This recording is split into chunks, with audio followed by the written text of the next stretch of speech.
We're back with our remaining moments with Sir Jimmy Savile, the man who changed telly in many ways, but it seems to me would rather have been a sporting star. It's always kind of knocked you because you love sport, don't you? It's the last thing I ever wanted to be. The last thing I ever wanted to be was a sporting star. Because a sporting star, you had to train properly, you had to do properly, and you had to be a mentality. Me, I was a good fun person. I loved it. And when you're into it for fun, it's amazing because that's addictive and it's also communicative and it's infectious.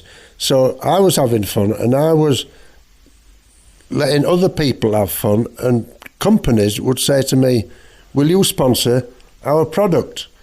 Not because I liked their product, it's just that I was a fun person and I didn't take liberties and you know, I wasn't sticking white powder up my nose or anything silly like that.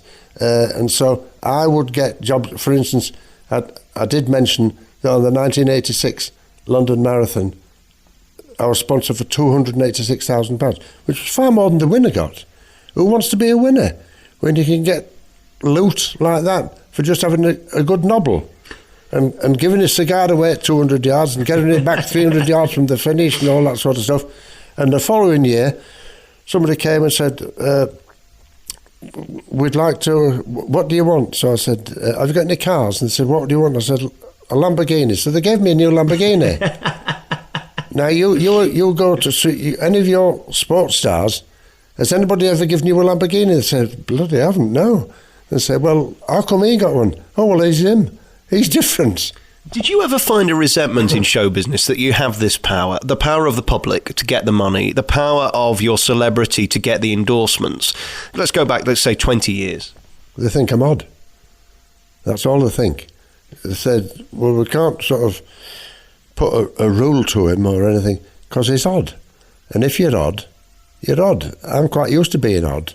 In fact, I actually think myself that I'm odd.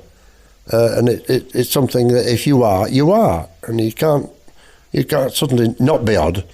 You're just odd, period. What are you most proud of? You've done so many things in your life, aside from your charity stuff, actually, because that's the most honourable thing you do, and you do it so brilliantly. I don't think there's anybody in show business raises more money and gives more money away than yourself. Professionally, what are you most proud of? Waking up this morning. Simple, sensible, honest, but I think that waking up this morning was one of the star parts of my life.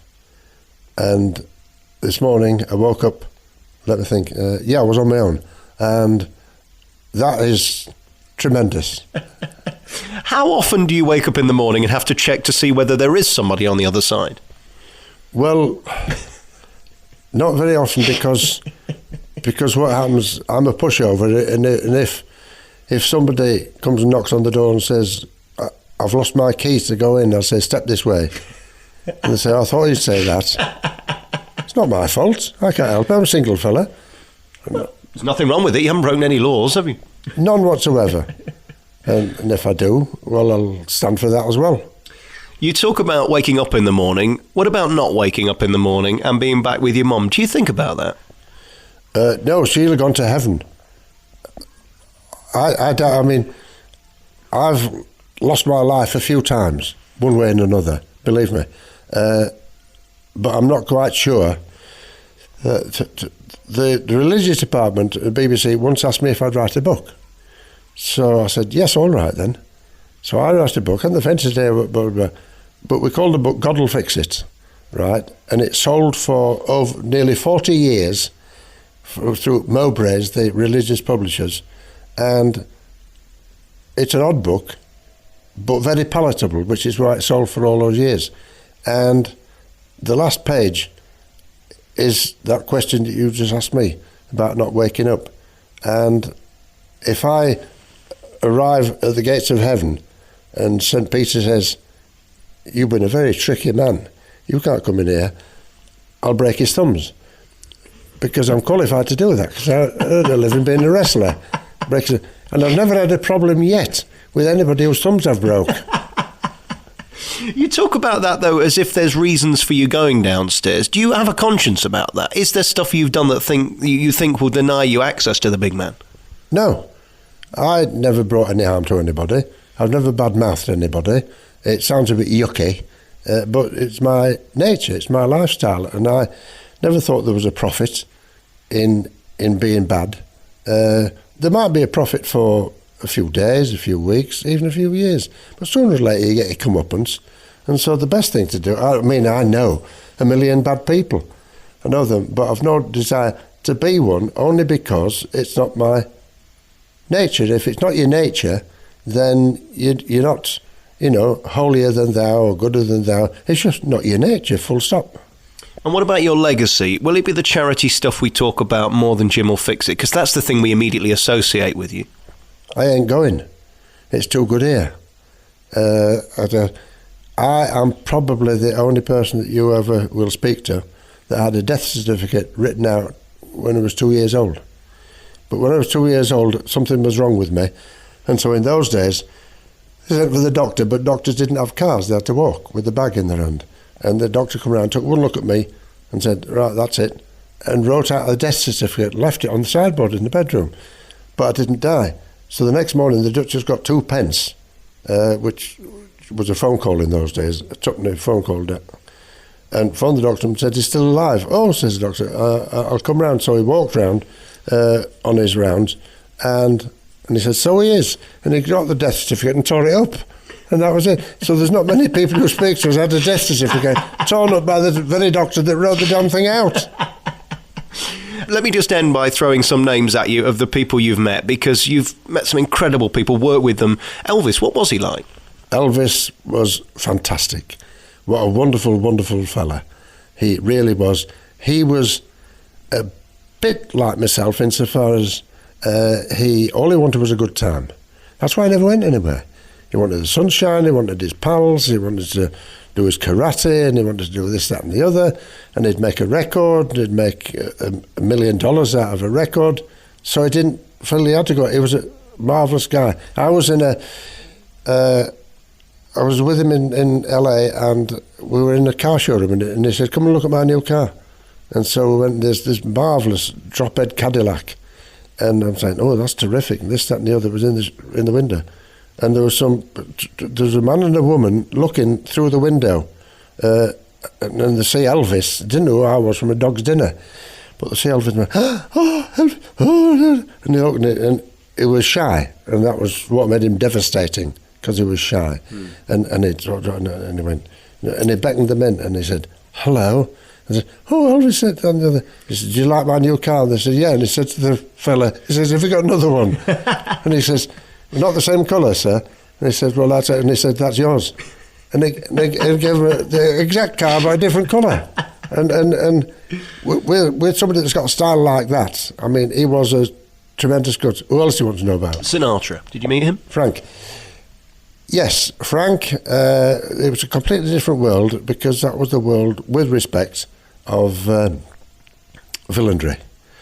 Now, Frank wasn't a villain, but because he was an enormous star, the villains, easy to understand, call them mafia. The mafia, they treated stars like pets, like pet dogs and pet cats, right? And they always had to have a star, right? And Frank was one of the biggest, so he knew all the top people. And so I was going from Elvis in LA to Las Vegas. And so I was Frank Sinatra's guest at the Sands Hotel. It got pulled down not long since. And when I got there, Frank was coming, but unfortunately he was with JFK in Washington, and the snow came and his plane couldn't take off, so he didn't actually get there some another time, but he didn't get that time. But because I was there, he put his pals, unbelievable villains, they were all old geezers, fat geezers, and they sat in chairs, and all this, that and the other. And what happened was, out into the desert, there was a club called El Casa Vegas, right? And he was the referee in between the two teams, which were the Sands team and the DI team, the Desert Inn team. And he was the man that brought peace with them until the two teams put together. And then they said to him, right, who do you want to be with? He said, I don't want to be with anybody. They said, well, you can't be on your own. It's untidy. You know, we're all together now. One or the other. No. So they burnt his place down whilst I was there. Burnt it to the ground. There was people running about the desert with his pyjamas on and things like that. And I saw the confrontation when he come in to the sands.